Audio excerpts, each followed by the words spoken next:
지구과학연구소 소장님이신 김민정 교수님께서 기회사를 해주시겠습니다.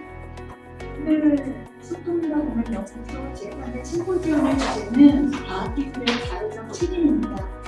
이런 질문과 고민을 함께 나누기 위해서 오늘 해시태그에 인문학자들 그리고 또 인문학자, 사회학자 그리고 작가분들까지 함께 모였습니다. 또 지금 사회적 책임을 얘기를 하는데 저는 이번에 이 팬데믹 상황에서 과학자들이 정말 1년 만에 백신을 만들어내는 굉장히 훌륭한 작업을 했다. 그리고 그것을 위해서 많은 과학자들이 그 새로운 인터넷이라고 하는 그런 그 기술의 플랫폼을 이용을 해서 정보도 공유하고 공개하고 하는 훌륭한 일을 했다라고 하는 것을 말씀을 드립니다. 그렇지만 거기에 백신의 보급과 또 그 다음에 백신을 어떻게 사람들한테 전달을 할 것인가 하는 문제에 있어서는 과학만이 아니라 굉장히 여러 가지의 사회적인 요인들이 거기에 개입이 되어 있는 아주 복잡한 문제다. 자, 그러면 도대체 이런 과학기술의 사회적 책임이라고 하는 문제에 대해서 사람들이 생각을 심각하게 하기 시작한 것은 2차 대전 후입니다. 이렇게 제가 그냥 단언을 하겠습니다. 그 이유는 2차 대전에서 과학자들이 대규모로 동원이 되었고 그 다음에 또 그때 우리에게 지금까지도 트라우마로 남아있는 그 핵 무기의 그 개발이라고 하는데 그것이 과학적으로 엄청난 그때는 작업이었기 때문에. 안녕하세요. 반갑습니다. 네, 안녕하세요. 김원현입니다. 초대해 주셔서 감사하고. 오늘 이 자리에서 먼저 저희가 장애와 과학기술이라는 어떻게 보면 사실 좀 잘 어우러지지 않는 것 같은 두 영역이 어떻게 만나는 지점을 주목하던 그 이야기를 먼저 해보려고 합니다. 저는 20세기 중반부터 20세기 후반부터 어쨌든 장애인 권리 운동을 이루어지는 것이 세계적으로 격렬하게 진행되었고 인권 운동을 비롯한 다양한 20세기 후반의 소수자운동 또는 신사회 운동을 사회 운동의 맥락에서 제기된 것이 그와 같은 맥락을 가지고 있는데 방금 말씀해주신 굉장히 얘기들 사이에서 그러면 앞으로는 과학기술의 어떤 비판점만을 찾는 것이 아니라 장애와 기술의 어떤 객관적인 새로운 관계를 한번 상상해 볼 수 있을까? 이게 즉 과학기술의 경우에도 과학기술을 쓰면 이제 저것이 장애를 치료할 것이라는 약속이 항상 따라붙는 상황에서 어떻게 하면 장애 정의를 증진하는데 잘 쓸 수 있을까를 동시에 고민을 해야 되는 상황인 것이죠.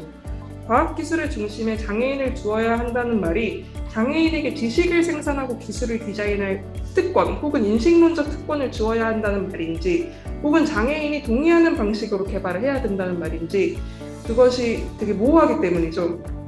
초대해 주셔서 매우 감사드립니다. 저는 의과대학을 졸업하고 조임이나 대학교 한국 전공을 했습니다. 그래서 역사랑 주로 의료 쪽을 많이 다루고 있고 특히 제가 질병사를 했기 때문에 예전부터 면역이나 이런 것들에 대해서 관심이 있었는데요. 면역이라는 게 과연 어떤 정치적 함의가 있는가는 그 주제부터 시작을 해서 면역의 어떤 역사적으로 관점으로 민족주의와 신체 내부의 차이에 대한 얘기를 좀 드리고요. 하지만 면역이 전쟁에서 독점되는 방어물질과 같은 자산을 이루어지나 백신 민족주의를 더 좁히다는가 안타깝게도 인류는 흥미 중심에서 원활해지고 싶다고 생각됩니다. 그 면역과 백신이라는 문제를 가지고 이야기를 하면서 여기에서 이제 나타나는 사회문화적인 함의뿐만 아니라 철학적인 논의까지 결국 그 바이러스라는 것은 단순히 촉매제의 역할을 했을 뿐이지 실제 질병 자체는 그 사회 자체 그 자체이다 라고 이제 말씀을 하신 것처럼 우리가 이런 측면에서 어떻게 사회 과정에서 상상력에 대한 문제나 공존에 대한 문제를 고민을 할 수 있을까에 대해서 얘기를 할 필요가 있다라고 생각이 됩니다. 어려운 얘기 없고 제목처럼 심각한 주제가 없습니다. 그냥 간단히 교양 환경을 두는다는 생각으로 들으시면 되겠습니다. 자, 그래서 사실 이제 이게 우리가 인류 환경 이런 얘기를 갖다 환경 에너지 이런 문제를 많이 하는데 이 리스트가 이제 인류가 직면한 여러 가지 10가지 난제를 갖다 리스트를 해놓은 건데 이게 누가 만든 거냐면은 리차드 스몰이라고 노벨 화학상을 받으신 분이 어느 발표를 하면서 이제 이 슬라이드를 갖다 만든 다음에 이제 여러 가지 많은 사람들이 이제 이 슬라이드를 갖다가 사용을 합니다. 자, 그래서 결국 이제 지구와 지구는 이제 공존체이고 서로 이제 굉장히 밀접하게 연관되어 있는데 결국 이 인간이 이 에너지와 물질을 너무 많이 사용하고 지구의 물질 에너지를 교란하는 데서 이제 모든 문제가 출발을 합니다.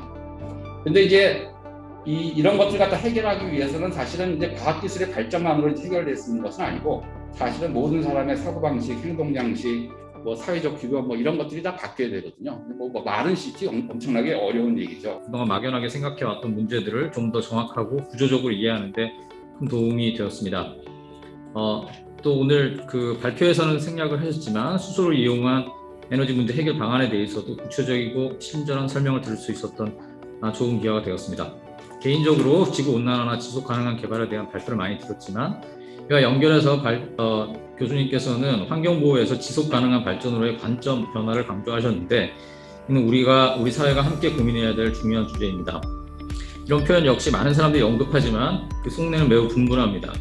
한때는 정부 부처에서도 서스테이너블 디벨롭먼트를 지속가능 발전이 아닌 지속가능 개발이라고 번역하면서 개발의 중요성을 놓지 않으려고 노력하기도 했고 몇몇 환경단체들은 지속가능한 발전을 사실상 환경보호와 동일한 말로 이해하면서 인공지능 분야에서 이걸 어떻게 얘기해야 되나 이제 그렇다고 가르쳤기 때문에 그렇게 생각해서 했는데 사실 뭐 막연한 생각들이었던 것 같고요. 제가 좀 관심 갖고 있는 건 윤리 분야에서 뭐 아마 설치와 좀 관련된 그런 얘기들을 하면 되지 않을까 싶어서 몇 가지 좀 주겠습니다. 킬러봇을 개발을 해야 된다는 뭐 좋은 이유가 전혀 없냐 그런 건 아니지만 이제 아까도 말씀드렸지만 사람 숫자 머릿수만 계산할 수 없는 물적일 수도 있다라고 하고 싶고요. 예컨대 이런 것도 정말 그 로봇이 가가지고 전쟁을 윤리적이라고 하는 전쟁법 교준을 잘 따라서 수행할 수가 있는 거냐, 그다음에 위임한다면 어떤 식으로 어디까지 위임할 수 있는 거냐, 그다음에 이 책임을 누가 지느냐, 뭐가 잘못됐을 때, 그리고 이 기계에게 전쟁까지 맡기면 전쟁이 너무 쉬워지는 거 아니냐 등등등 수많은 이슈들이 있기 때문에 이런 것들이 보여줄 필요가 있다라고 하는 말씀이고요. 인공지능 윤리의 현재 논의에서 최종적인 지향점은 trustworthiness, 신뢰를 획득하는 것이 사람들이 믿고 더 많이 이제 활용할 수 있는 것입니다. 사회적 수용성이 기본적인 목표. 윤리 얘기하는 것이 그냥 뭐 다 다른 이유는 아니에요. 사람들이 더 믿고 신뢰할 수 있어야 더 기술 개발이 자연스럽게 될 수 있고 더 많이 발전할 수 있거든요. 그러면 항상 묻는 문제 두 가지가 있습니다. 윤리, 문제 어떻게 할 거냐. 그 다음에 그 직업이 없어지는 문제, 두 가지는 항상 기자님들이 물으십니다. 그래서 저도 그런 생각을 많이 하면서 살아오고 있기 때문에 발표할 때마다 요쪽딱에 들어가 있지만 우리가 신경 써야 될 것들에 대해서도 기술만이 아니라 우리 인간으로서 저도 신경 써야 될 것들을 많이 생각하면서 연구를 합니다. 그러면 기술이 좋은 건가요? 나쁜 건가요? 저는 이렇게 생각합니다. 기술에는 좋고 나쁨이 없다. 사람이 좋고 나쁨이 있다고 생각합니다. 결국 기술을 쓰는 사람이 얼마나 인류를 위해 쓸 건지 아니면 자기 개인을 위해서 인류를 파멸시킬 건지의 문제라고 저는 생각을 합니다. 과연 과학기술의 책임이라는 거하고 과학기술의 사회적 책임은 같은 건가 다른 건가? 그런 질문을 저는 하고 싶습니다. 저는 오늘 제가 좌장으로서 여러 사람들이 제가 그 질문하는 이런 부분에 어떻게 생각하는지 한 번씩 의견을 들어봤으면 좋겠는데 어떻게 생각하십니까? 최소한 인간의 책임을 지려고 하면 우리가 법에서 있어도 동기도 굉장히 중요한 거거든요. 동기와 목적. 왜냐면 인간은 의도를 가진 존재이기 때문에, 그래서 의지를 가진 존재이기 때문에 휴먼 에이전시의 개념을 생각하면 저는 과학기술의 책임, 과학기술자의 첫 번째 책임은 좋은 과학을 하는 것이라고 저는 생각합니다. 과학기술은 그렇게 누군가를 특정에 책임지기 굉장히 어려운 구조로 되어 있거든요. 그러니까 맨하탄 프로젝트를 해가지고 원자폭탄 만들었다. 누가 책임질 거냐? 오펜하이머가 질 거냐? 사실 그렇게 할 수 없는 어떤 독특한 구조? 그런 게 있어서 사실 이게 어떤 의미에서 분산된다고 볼 수 있는데 그렇게 좀 책임을 뭔가 져야 될 것 같지만 책임지는 구조가 아주 분명치 않은 어떤 특정한 상황이 있기 때문에 이 과학기술 사회 책임이라는 이슈가 오히려 사회에 더 과학기술의 영향이 더 크다는 것을 인지하고 그것을 염두에 두고 개발하는 것을 요청하는 그런 방식으로 이해해야 될 것 같아요. 어떤 문제가 과학기술의 문제가 제안이 됐을 때, 발견이 됐을 때 그것에 대해서 적극적으로 자신의 지적 능력을 발휘해서 문제를 해결하고 인류에게 다시 이로움을 주게 할 수 있는 사회적 시스템이다. 저는 기술이 하나 나왔을 때 그 기술이 어떻게 책임질 일을 하는지는 그 사회가 함께 만든다고 생각합니다. 과학자 개인에게 책임을 묻지 않은 이야기를 과학자 개인에게만 모든 책임을 물어야 한다고 얘기하는 사람들은 없을 것 같고요, 당연히. 근데 사회가 책임을 져야 한다는 말은 또한 아무런 책임을 지지 않게 될 수 있습니다. 과학자가 어떤 전문 지식을 짓는 셈에도 이 지식에 대한 발전이